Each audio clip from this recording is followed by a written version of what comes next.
In Okinawa, there's not that many. By the way, Okinawa has heavy Chinese influence. You'll see in Okinawa the broadsword. You'll see a Tai Chi sword. I've been to Okinawa 26 times. I think I've seen just about every dojo in Okinawa. And, I see all these different weapons, tonfa, all different kinds of tonfa. But really, there's not that many weapons that are considered, real weapons. For instance, a bow. Originally, a bow had a blade on it, like a yari, like that. Then later on in history, when they took the blade off, they used the bow without a blade on it, but still for stabbing and striking and stuff like that. And not to say that somebody didn't use it as a yoke, like holding it over their shoulder or whatever, because they did have that kind of, let's say, farm tool to carry things at the end, rather. But that wouldn't be a bow. I don't know the name for that, but that's not called a bow.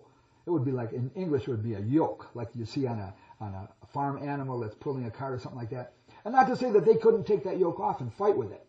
But the original use of a bow or the gusan was a weapon, strictly a weapon. Same thing with the sai. Some people say the sai was a farm tool, like stick a hole in the ground, plant a seed or something like that. No, that's a fallacy. The historians agree that the sai may go all the way back to Greece, because even the Greek letter psi, in English it's pronounced sai. In Okinawa they say sai. But if you see the character, the letter, the Greek letter for psi or sai, it looks just like the sai.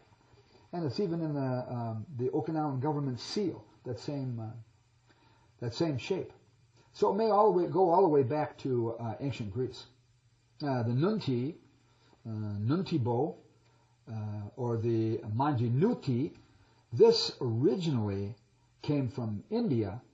That was a symbol for some deity, some god that they had. And what they did was they took this symbol and they developed a fighting technique from it, and managed to get to Okinawa through the Silk Road, through India, through China, and ending in Okinawa. And the Okinawans adopted it as their Okinawan spear. And then about 750, 800 years ago, the Kanagusku family cut it off and developed fighting technique with just a manjinuti.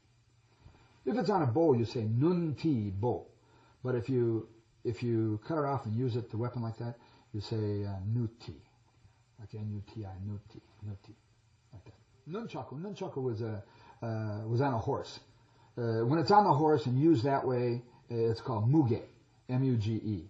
But if you take it off the horse and use it for fighting, now they say nunchaku. But if it's on a horse, so originally it wasn't a weapon. It was developed into a weapon. Like the tonfa. The tonfa was part of a millstone. If you go to the website, my website, which is weaponsconnection.com, I have a picture of it on the website from a historical museum in Okinawa, where it's a kitchen tool. It was a big, thick rock like this, and the rock was concave. And then there was another big, thick rock that fit on top of it that was convex, and inside there was kind of rough.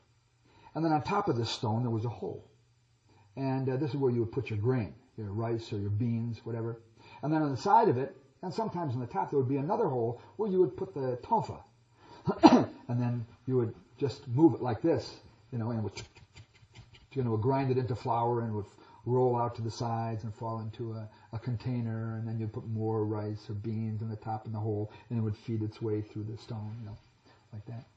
So the tonfa was not a farm tool. The kama, same thing with the kama. Kama is very dangerous. And the kama was a farm tool. It was used for cutting grass and cutting sugar cane and stuff like that.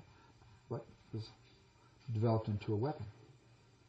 I guess here in the United States you could probably use a pencil or a ballpoint pen as a weapon too,